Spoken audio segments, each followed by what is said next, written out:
Hello friends, দেখুন গুঁড়া মাছগুলো কী দিয়ে রান্না করেছিলাম দেখি। এটা আমি ভালো করে এখন ধুবো, এখানকার মাছটা খুব গন্ধ করে, তার জন্য লবণ আর লেবু দিয়ে ধুবো মাছটাকে। চলুন ধুয়ে নিই।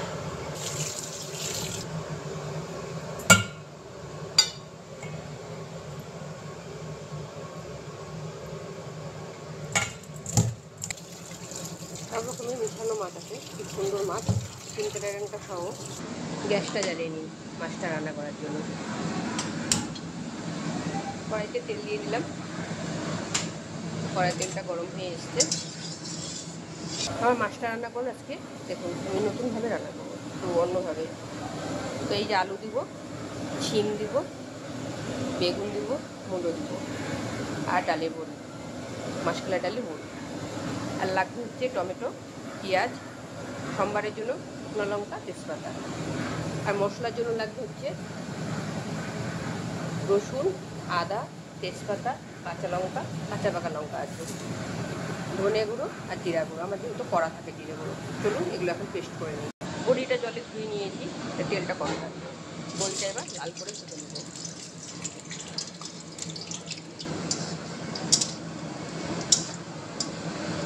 বড়িটা ভাজা হয়ে গেল, এক একে সব সবজিগুলো ভেজে উঠবে।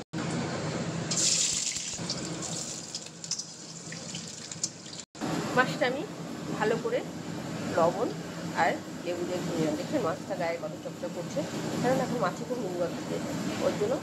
আর মাছে যা খাওয়াচ্ছে লেবু লবণ দিয়ে অবশ্যই ধুয়ে নিলে মাছটা পরিষ্কারও হয়ে যাবে, আর খেতেও আইসটা গন্ধটা লাগবে না। চলুন মূল্য লবণ দিয়ে সবজি ভাজা হোক, আমি মশলাটাকে মিক্সিতে পেস্ট করে নেব।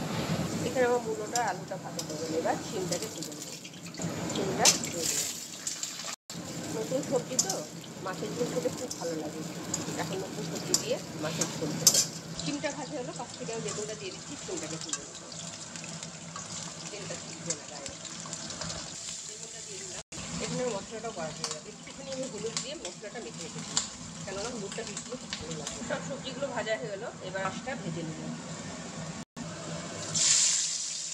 তারপরে মাছটা ভেজে নেব।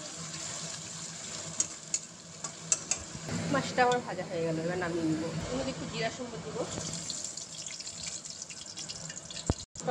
আর তেজপাতা দিব। পেঁয়াজটা ভাজা হতে হতে আমি হলুদ লবণটা দিই, পরিমাণ মতন হলুদ লবণ দিয়ে দিলাম, স্বাদ মতন লবণ, পরিমাণ মতন হলুদ দিলাম। হলুদটা যেহেতু আমি একটু মশলাতে দিয়েছি ওই জন্য। আর পেঁয়াজ আমি বেটে দিই না, মশলা ঢালে রিচ হয়ে যাওয়া আমাদের ঝোলটা, ওই জন্য হালকা ভেজে নেব। পেঁয়াজটা এই পরিমাণে ভাজবেন, বেশি ভাজবেন না, ভাজলে পরে পেঁয়াজটা গলবে না। এর সঙ্গে টমেটোটা দিয়ে দিলাম। এবার টমেটোটা একটু হালকা ভাজা ভাজা করে মশলাটা দিয়ে দেবেন। বেশি ভাজলে পেঁয়াজটা একটা ডিমের টেস্ট চলে আসে, যেন আধা ভাজা করতে হবে। এবার মশলা পেস্টটা আমি দিয়ে দিব। এবার খুব ভালো করে কষবো। পেঁয়াজের সঙ্গে যদি লবণ আর হলুদটা দেওয়া যায় গলে যায় তাড়াতাড়ি। খুব ভালো করে যতক্ষণ না তেল বেরোবে ততক্ষণ আমি করবো। হাফ কষা হতে হতে আলুটা আর বড়িটা দিয়ে দিব। আর্ধেক মশলাটা ভাজা হয়ে গেছে, এবার বড়িটা আলুটা দিয়ে দিব যাতে সিদ্ধ হয়ে যায়। ভালো করে যতক্ষণ মশলাটা কষা হচ্ছে ততক্ষণ আমি মশলাটা ভাজবো। দেখুন আমার মশলাটা খুব ভালো করে কষা হয়ে গেছে, পেঁয়াজটাও গলে গেল। আমার রান্নাগুলো আমার মেয়ে ফলো করে, ও আমার রান্না দেখে দেখে রান্না করে। হ্যাঁ, মা কীভাবে রান্না করে, যে মার পেঁয়াজ টমেটো কীভাবে গলে যায় এভাবে আমি রান্না করব, ওই জন্য আমার রান্না ফলো করে রান্না শিখছে। দেখুন এবার আমি বেগুনটা দিয়ে দিলাম, বেগুনটা বেশি নাড়বো না, এবার ঝোলটা দিয়ে দেবো। পরিমাণ মতো একটু বেশি করেই দিব, কেননা বড়িটা সিদ্ধ হওয়ার জন্য।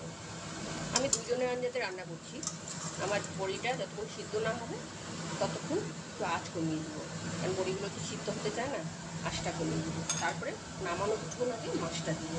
চলুন এবার ঢেকে দিই। আমার বড়িটা আলুটা সিদ্ধ হয়ে গেছে, এবার আমি মাছটা দিয়ে দেবো। মাছের ঝোলটা আর একটু শুকবে, আমি নামিয়ে দেবো। আমার মাছের ঝোলটা হয়ে গেল, এবার আমি গ্যাসটা বন্ধ করে দেবো। অবশ্যই এরকম একবার রান্না করে খেয়ে দেখবেন। আমার মাছের ঝোলের রেসিপিটা কেমন হচ্ছে অবশ্যই কমেন্ট করে জানাবেন। আমার একটা ফেসবুক পেজ আছে, অবশ্যই ওটাকে ফলো করবেন। সবার আগে তাহলে আপনার কাছে নোটিফিকেশনটা পৌঁছে যাবে। চলুন বন্ধুরা, ভালো লাগলো অবশ্যই লাইক কমেন্ট করবেন। টাটা বন্ধুরা, আবার কাল আবার নতুন একটা রেসিপি নিয়ে চলে আসবো ঘরোয়া মশলা দিয়ে। আমি কোনো গরম মশলা, ঘি কিছুই ইউজ করি না, শুধু ঘরোয়া মশলা দিয়ে। রাখলাম, টাটা।